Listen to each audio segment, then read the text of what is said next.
iyo kugezaho so ataku.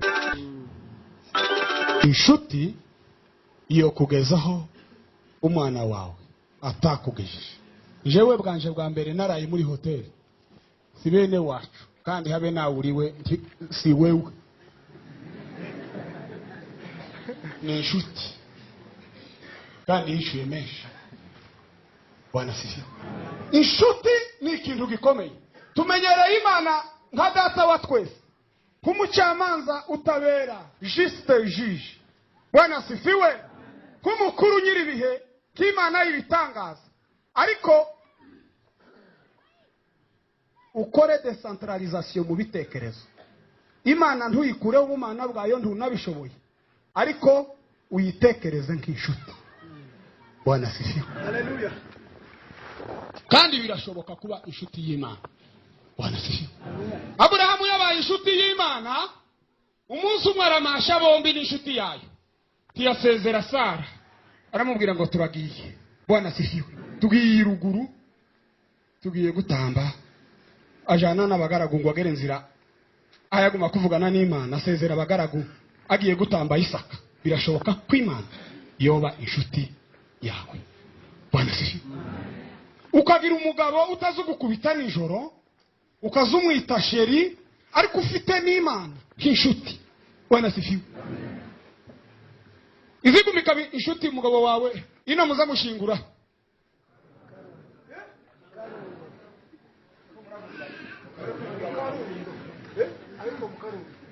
Ngo mukarundo. Ikaba inshuti umugabo wawe baramurunziriye abarunza abandi. Imana data wimpera icyuya. Bwana sifiwe. Nijoro ikarinda abantu buganga n'amapepo mugabo ataba ariyo mukarundo. Mu gitondo ikabarinda impanuka bakambuka imihanda myinshi, bakiga bagataha bakagira amanota. Umugabo ariyo mukarundo. Bwana sifiwe. Amapayas utaresheje. Bwana sifiwe. Igahaha itatumye kwa sobukwe. Babiyo urino. Gira mugenzi wawe ngo inshuti Kristo. Umuririmbyi umwe yaravuze ngo mugihe tubuze inshuti tugumane ngukwizera. Umpera Imana icyubahiro. Yesu ngo niwe inshuti nziza izahorana natwe. Isi ngo nimbi zavaho n'ibi byose birino. Uwizera ngo azabona amasezerano. Bwana sifiwe. Inshuti. Kugira Imana inshuti. Uzi kuzumara kuba inshuti y'Imana. Bwana sifiwe. Ikagutereka kimfizi yayo ino kuri kose. Kure yiwanyu mu mahanga ukagagara. Muri iwanyu Rwanda muri mu mazu yanyu.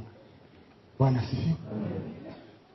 Ukagagara iriya nko mu mirambizo y'isi. Uri kumwe n'Imana. Bwana sifiwe. Ugakomerera iyo nuko Imana icyuye. Haleluya.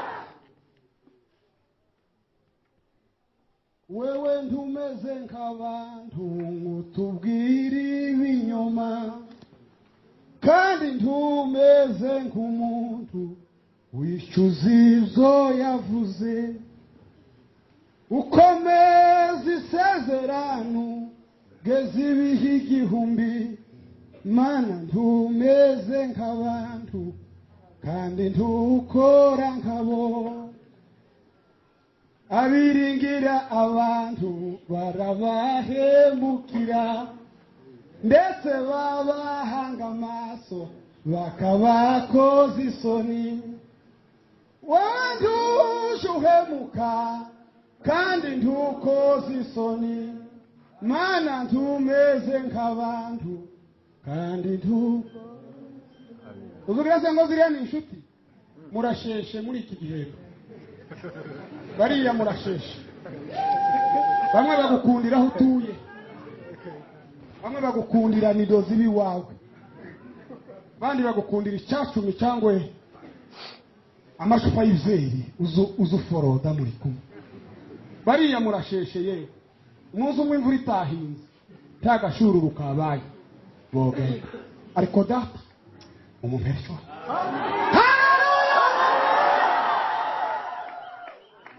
inshuti zo mu isi zizazibona ukize kukurusha zikakonoka zigatangira gushesha iriya abayumbe duha Imana isubahiro abayumbe bafite inshuti z'abakire gusa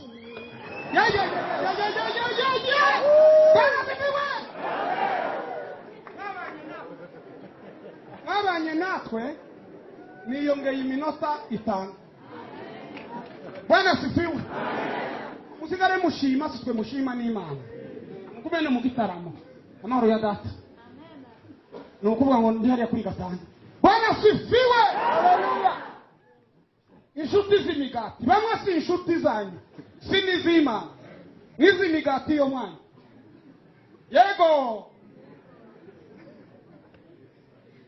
bamwe bahagiye iwanyu gusa nicyo kiza kiyabazindu abahungu bamwe Yesu yaragabuye ngo bahage baravuga ati turamukurikira naje mu kivu turambuka Yesu arababwira ati mwabahungu yemenyabo yini inyota cyangwa ni mitsi bamwari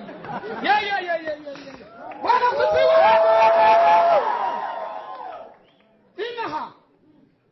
inaha abakobwa babuze inshuti bari mu gutendeka abahungu 8 akagira yatereye umuhungu w'igitarama MTN y'uwi Kigali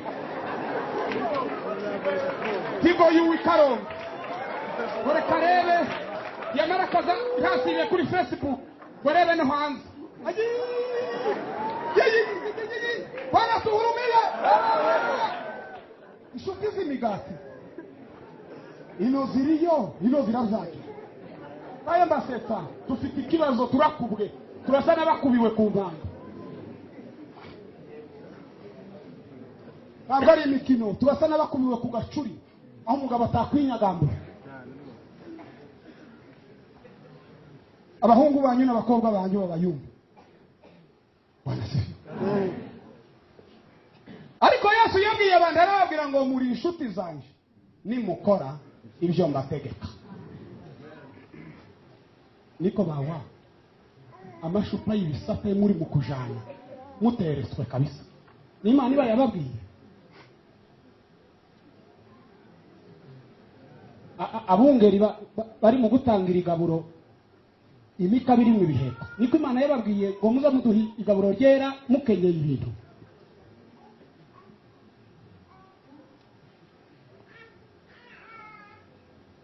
wanasifiwe unapomwagiye mu mudakowe mwabakobwa mutaraciye n'inzaro buntu ngo mubone uko mukora ibizaro sorti ni ku Kivu ni Kigali Cadillac yarahiye muza mujake gusa yuzo ishokira basekeje ni mutege mugende ariko mwebwe aba intellectuel umuntu igitwenge kimwe kiza kimuvamo yakoze analyse musekejwe ni kubera ko mufite abakobwa bari mukubizarira mu matwalete tuba muri musana bageze iyo mujo ushekererane ngo ibizimba bitameneka we murarara mu mago hahandi